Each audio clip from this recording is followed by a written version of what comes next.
नमस्ते India, promise थोड़े ज्यादा का। अरे श्रीमती जी कुछ तो सस्ता लो। नहीं श्रीमान जी, सब बढ़िया लो। इसमें क्या खास बात है? थोड़े में ज्यादा स्वाद, यही तो है इसकी खास बात। क्या स्वाद है? अरे मेरे राजा, सबका राजा प्योर मसाला।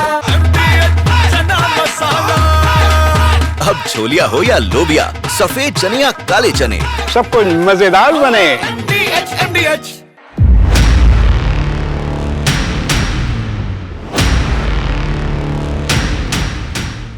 नमस्कार, देश की बात में आप सभी का स्वागत है, अभिनंदन है। बात आज उत्तर प्रदेश से। वहाँ छोटे बच्चों के लाखों अभिभावक चिंता में हैं और उन छोटे बच्चों को पढ़ाने वाले हजारों सरकारी शिक्षक चिंता में हैं, आक्रोश में हैं। स्थिति गंभीर होती जा रही है।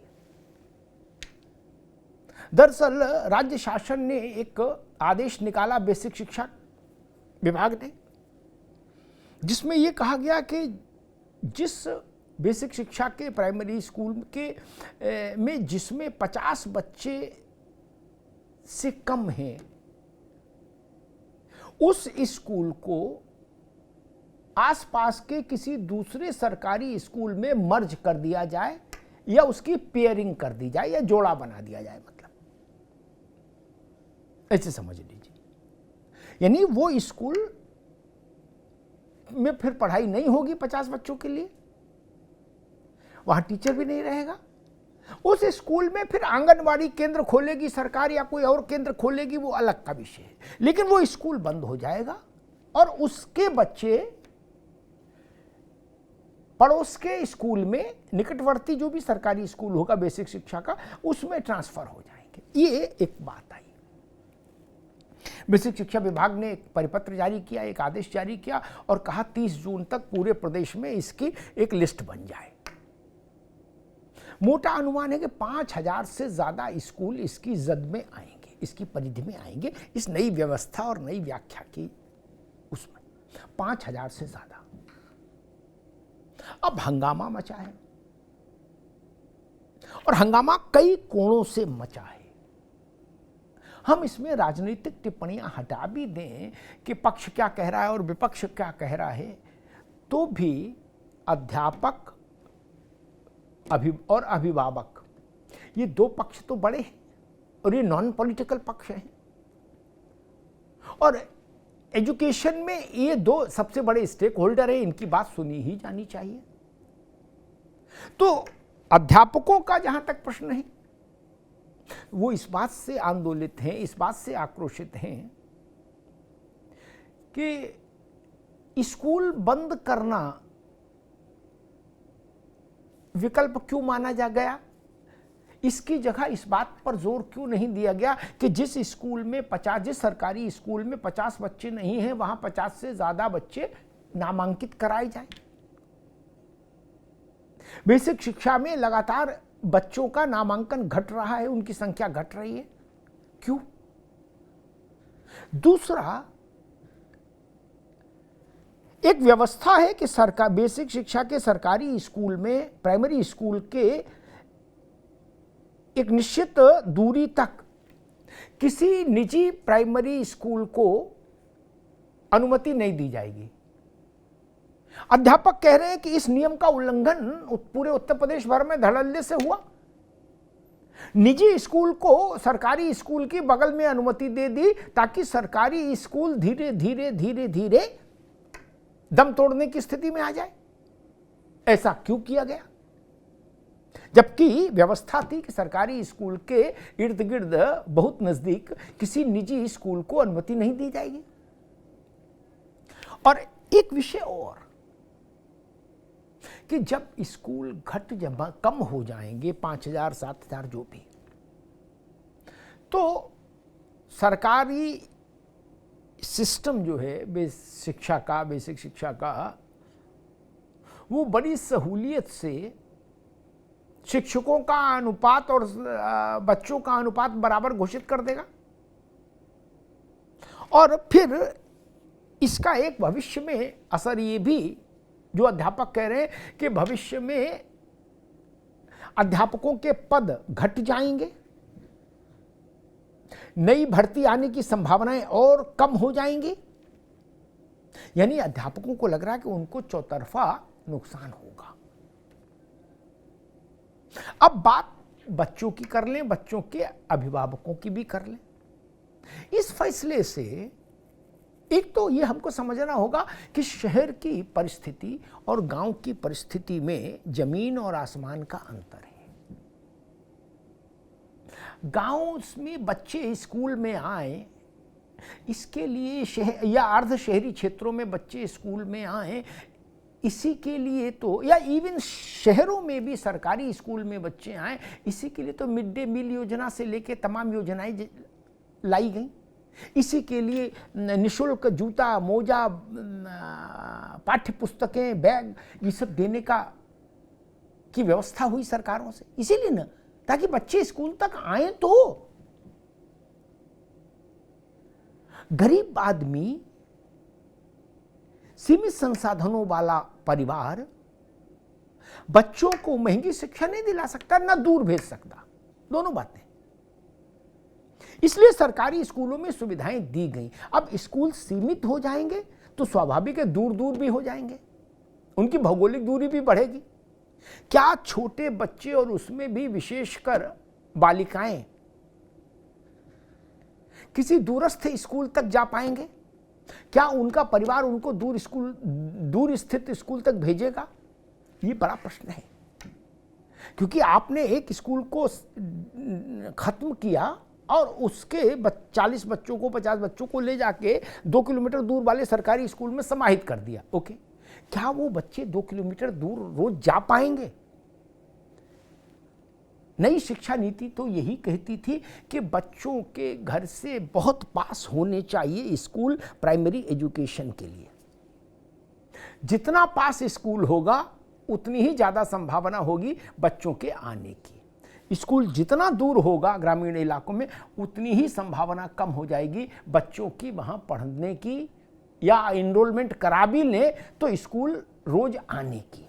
इनरोलमेंट मान लीजिए करा भी लें तो रोज आए, इसके लिए इसकी संभावना बहुत कम हो जाएगी। और बेटियों के लिए तो समस्या और भी बड़ी है। क्या वो उतनी दूर तक जाएंगी?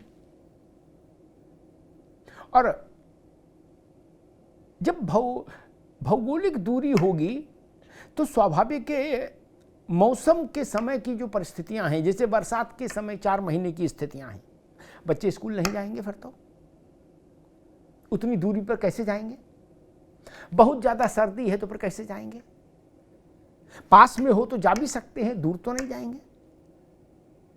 बहुत सारी किंतु परंतु हैं सरकार की इस योजना पर, इसलिए आंदोलन भी है। प्रदेश भर के शिक्षक इस बात को स्वीकार नहीं कर पा रहे, वो आंदोलित हैं, आक्रोशित हैं। फिर अचानक से आखिर ये फैसला क्यों आया? सरकारी पक्ष ये है, प्रशासनिक पक्ष ये है कि संसाधनों का सर्वोत्तम उपयोग करना होगा, इससे जो सरप्लस चीजें हैं वो हटे, ताकि एक पूरा सिस्टम स्ट्रीमलाइन हो। जहां 50 बच्चे भी नहीं वो स्कूल क्यों चले, आदि आदि तर्क सरकारी पक्ष के हैं, प्रशासनिक पक्ष के हैं। लेकिन फिर वही बात आती है कि जब प्रदेश में एक अभियान चला था स्कूल चलो, उस अभियान का अच्छा असर दिखा था। लेकिन धीरे धीरे पिछले कुछ वर्षों से हम देख रहे हैं बेसिक शिक्षा में नॉमिनेशन, बच्चों का नामांकन घटता जा रहा है, घटता जा रहा है, घटता जा रहा है। क्या ये ज्यादा बेहतर नहीं होता कि हम गांव के हर घर की कुंडी खटखटाते और उनको समझाते कि आपके गांव में इतना नजदीक स्कूल है, बच्चे को स्कूल भेजिए? शायद तब अध्यापक भी खुश होते, अभिभावक भी खुश होते, बच्चा भी खुश होता कि चलो बगल में स्कूल है।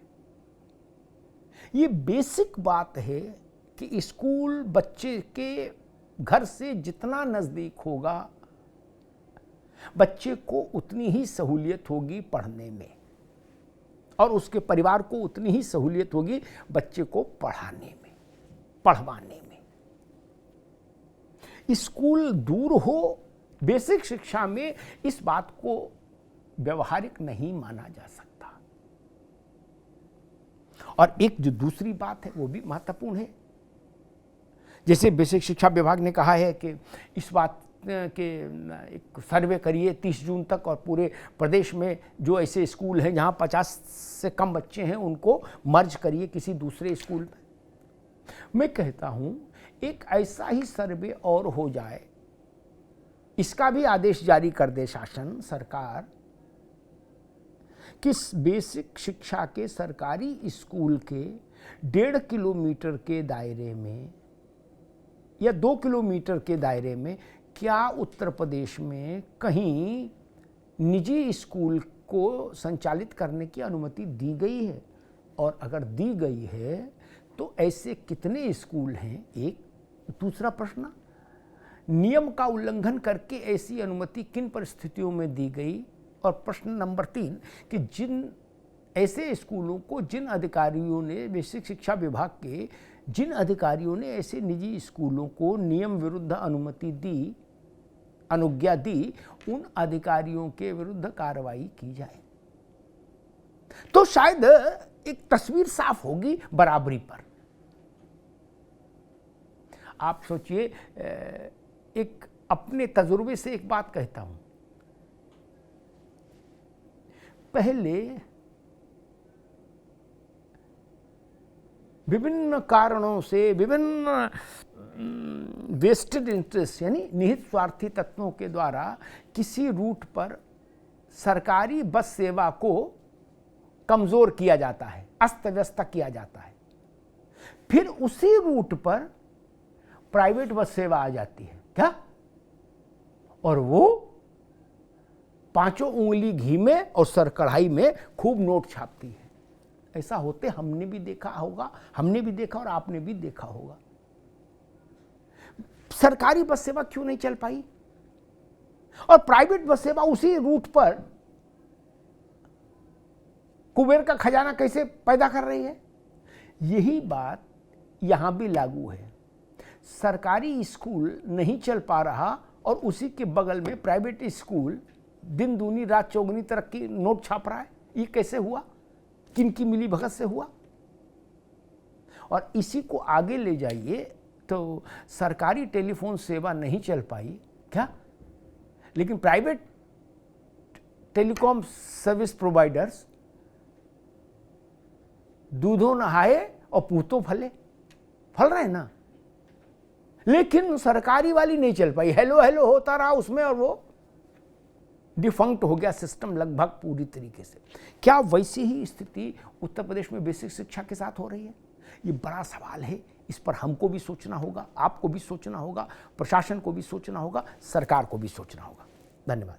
नमस्ते इंडिया, प्रॉमिस थोड़े ज्यादा का। थोड़े में ज्यादा स्वाद, यही तो है इसकी खास बात। वाओ मम्मा, क्या स्वाद है। अरे मेरे राजा, राजा आर प्योर मसाला।